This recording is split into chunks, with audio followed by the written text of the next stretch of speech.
Friends, welcome back to Aishwarya Madev YouTube channel. ನಾವಿವತ್ತು ನಮ್ಮ ಅಮ್ಮ ಇವತ್ತು ಗಿಣ್ಣಲ್ಲಿ ಮಾಡೋದು ತೋರಿಸ್ತಾರೆ. ಫಸ್ಟ್ ಟೈಮ್ ನಾವು ತೋರಿಸ್ತಾರದ್ದು ಯೂಟ್ಯೂಬಲ್ಲಿ ನೋಡಿ. ಗಿಣ್ಣಲ್ಲಿ ಎತ್ಕೊಂಡಿದ್ದೀವಿ. ಬೆಲ್ಲ ಸ್ವೀಟ್ಗೆ ಎಷ್ಟು ಬೇಕು ಸ್ವೀಟ್ಗೆ ಬೆಲ್ಲ, ಕಡಲೆಕಾಯಿ ಬೀಜ ಹುರಿದು ಮಾಡ್ಕೊಂಡಿದ್ದೀವಿ, ಮತ್ತು ಹುರ್ಗಡ್ಲೆ ಹಾಕಿದ್ದೀವಿ, ಏಲಕ್ಕಿ ಕಾಯಿ ಎತ್ಕೊಂಡಿದ್ದೀವಿ. ಮೊದಲೇ ನೆನೆಸಿಕೊಂಡಿದ್ದೀವಿ. ಸೊ ನೆನೆಸಿಕ್ಕೋಬೇಕು. ಆಮೇಲೆ ದಪ್ಪ ರವೆ ಹುರ್ಕೊಂಡಿಡಬೇಕು. ದಪ್ಪ ರವೆ ಹುರ್ಕೋಬೇಕು. ಸೊ ಲೈಟಾಗಿ ಹುರ್ಕೊಂಡಿದ್ದೀವಿ. ಇವಾಗ ಹೇಗೆ ಮಾಡೋದಂತ ನೋಡೋಣ ಬನ್ನಿ ಫ್ರೆಂಡ್ಸ್. ಇದನ್ನು ಕಡಲೆ ಬೀಜ ಮತ್ತು ಹುರ್ಗಡ್ಲೆ ಎರಡು ದಪ್ಪ ಥರ ಪುಡಿ ಮಾಡ್ಕೋಬೇಕು. ಸಣ್ಣ ಪುಡಿ ಬೇಡ, ದಪ್ಪ ಥರ ಪುಡಿ ಮಾಡ್ಕೋಬೇಕು. ಇಲ್ಲಿ ಹಾಲು ಕಾಯಕ್ಕೆ ಇಡ್ತಾ ಇದ್ದೀವಿ. ಇದು ಹಾಲು ಕುದಿ ಬರಲಿ ಫ್ರೆಂಡ್ಸ್. ಈಗ ಪುಡಿ ಆಗೈತೆ ನೋಡ್ಬೋದು ನೀವು. ಈಗ ಪುಡಿ ಮಾಡಿದ್ದೀವಿ ನೋಡಿ, ಸಣ್ಣಗೆ ತರ್ತರೆಗೆ. ಈಗ ಹಾಲು ಕಾಯಕ್ಕೆ ಇಟ್ಟಿದ್ದೀವಿ, ಹಾಲು ತಿರುಗ್ತಾ ಇದ್ದೀವಿ.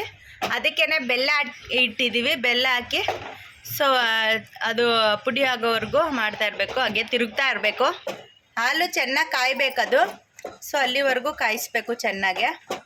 ನೋಡಿ ಹಂಗೆ ತಿರುಗ್ತಾ ನಮ್ಮಮ್ಮ ಕೈ ಬಿಡ್ದಂಗೆ ನೋಡ್ಬೋದು ಫ್ರೆಂಡ್ಸ್. ಇದು ತುಂಬ ಟೇಸ್ಟಾಗಿರುತ್ತೆ. ಈ ಥರ ಮಾಡಿ, ನನಗೆ ಈ ಥರನೇ ಜಾಸ್ತಿ ಇಷ್ಟ. ಸೊ ನಮ್ಮಮ್ಮ ಅದಕ್ಕೆ ಇದೇ ಥರ ಮಾಡ್ತಾರೆ. ಅದು ಒಂದು ಇಡ್ಲಿ ಥರನೂ ಮಾಡ್ತಾರೆ. ಸೊ ಇಡ್ಲಿ ಥರ ನಮ್ಗೆ ಇಷ್ಟ ಇಲ್ಲ. ಸೊ ಇದಕ್ಕೇ ಕಡಲೆ ಬೀಜ, ಹುರ್ಗಡ್ಲೆ, ಅವಲಕ್ಕಿ ಎಲ್ಲ ಹಾಕಿದ್ರೆ ಟೇಸ್ಟ್ ಚೆನ್ನಾಗಿರುತ್ತೆ ಅಂದ್ಬಿಟ್ಟು ನಾನು ಇದಕ್ಕೆ ಇದೇ ಥರ ಮಾಡಿಸ್ಕೊಂಡು ತಿಂತಾ ಇರೋದು. ತುಂಬ ಟೇಸ್ಟಿ ಇರುತ್ತೆ. ಒಮ್ಮೆ ಆದರೂ ಈ ಥರ ಮಾಡಿ ನೋಡಿ ಗಿಣ್ಣಲ್ಲಿ ಎಷ್ಟು ಚೆನ್ನಾಗಿರುತ್ತೆ ಅಂತ ನೀವೇ ಹೇಳ್ತೀರಾ. ಹಸು ಹಾಕಿ 3 ದಿನದ ಹಾಲಿದು ಗಿಣ್ಣ ಹಾಲು. ಆಮೇಲೆ ಅಂದರೆ ಅಷ್ಟು ಟೇಸ್ಟ್ ಬರೋಲ್ಲ. ಸೊ 1 ದಿನ 2 ದಿನ 3 ದಿನ ಅಂದರೆ ಪರವಾಗಿಲ್ಲ, ತುಂಬ ಟೇಸ್ಟ್ ಇರುತ್ತೆ. ಆಮೇಲೆ ಅಂದರೆ ಅಷ್ಟು ಟೇಸ್ಟ್ ಇರೋಲ್ಲ. ಸೊ ನಾವು 3ನೇ ದಿನದ ಹಾಲು ತೊಗೊಂಡು ಗಿಣ್ಣಲ್ಲಿ ಮಾಡ್ತಿರೋದು. ಸೊ ನೋಡ್ಬೋದು ಹೆಂಗೆ ತಿರುಗ್ತಾನೆ ಅವರಂತ.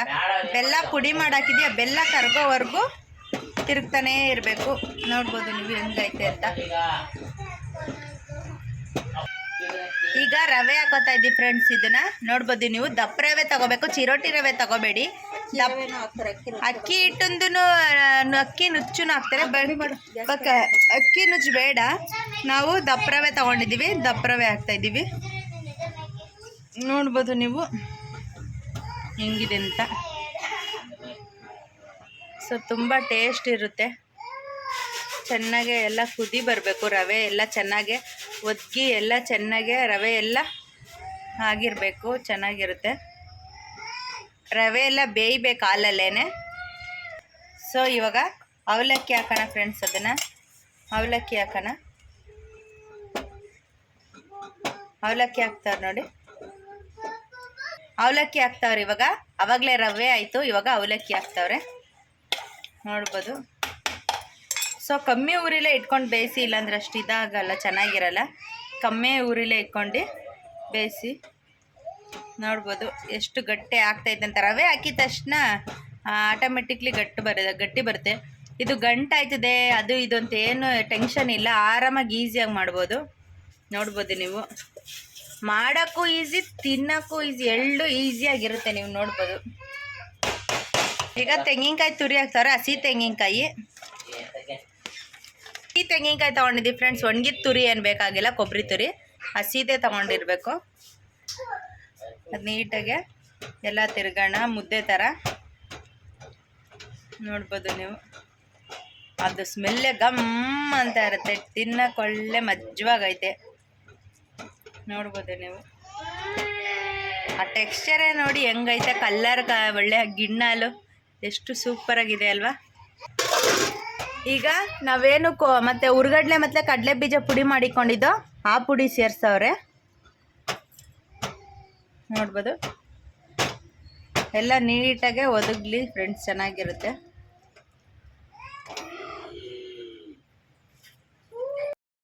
ಫ್ರೆಂಡ್ಸ್ 2 ಸ್ಪೂನ್ ತುಪ್ಪ ಹಾಕ್ತಾಯಿದ್ದೀವಿ. ಅದಕ್ಕೆ ಒಗ್ಗರಣೆ ಹಾಕಬೇಕು. ಸೊ ಅದಕ್ಕೋಸ್ಕರ ತುಪ್ಪ ಕಾಯಕ್ಕಿಟ್ಟು, ತುಪ್ಪ ಕಾಯ್ದ್ಮೇಲೆ ದ್ರಾಕ್ಷಿ ಹಾಕೋಣ.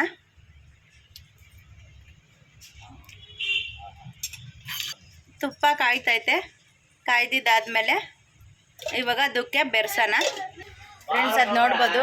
ಈಗೇನು ನಾವು ತುಪ್ಪದಲ್ಲಿ ಕಾಯಿಸಿದ್ದೋ ಅದು ದ್ರಾಕ್ಷಿ ಹಾಕ್ತಿದ್ದು. ಗೋಡಂಬಿ ಎಲ್ಲ ಹಾಕೋಬೋದು. ಸೊ ನಾವು ದ್ರಾಕ್ಷಿ ಅಷ್ಟೇ ಹಾಕ್ತಾ ಇರೋದು. ನೀವು ದ್ರಾಕ್ಷಿ ಗೋಡಂಬಿ ಎಲ್ಲ ಹಾಕೋಬೋದು. ಸೊ ಇದು ಹಾಕಿ ತಿರುಗಿದ್ರೆ ಫೈನಲ್ ಟಚ್ ಆಯಿತು ಅಂತ ತಟ್ಟೆಗೆ ಸರ್ವ್ ಮಾಡ್ಕೋಬೇಕಷ್ಟೇ.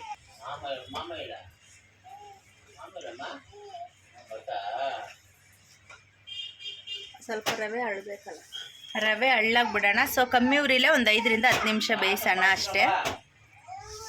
ಸೊ ಎಲ್ಲ ರವೆ ಕಡಲೆ ಬೀಜ ಅದೆಲ್ಲ ಎಲ್ಲ ಒಂದಕ್ಕೊಂದು ಹೊಂದ್ಕೊಂಡು ಸೊ ಚೆನ್ನಾಗೆ ಬೇಯಬೇಕಷ್ಟೇ. ಬೇಯಿದ್ರೆ ಗಿಣ್ಣಲ್ಲಿ ರೆಡಿ ಆಯಿತು, ಟೇಸ್ಟಿಯಾಗಿರೋ ಗಿಣ್ಣು ರೆಡಿ.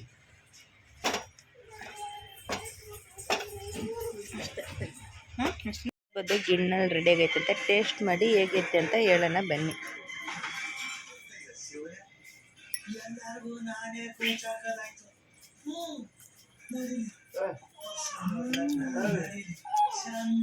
ಸೂಪರ್ ಆಯ್ತು. ನೀವು ಟ್ರೈ ಮಾಡಿ ಹೇಗಿತ್ತು ಅಂತ ಕಮೆಂಟ್ ಮಾಡಿ, ಫ್ರೆಂಡ್ಸ್ ಅಂತ ಶೇರ್ ಮಾಡಿ.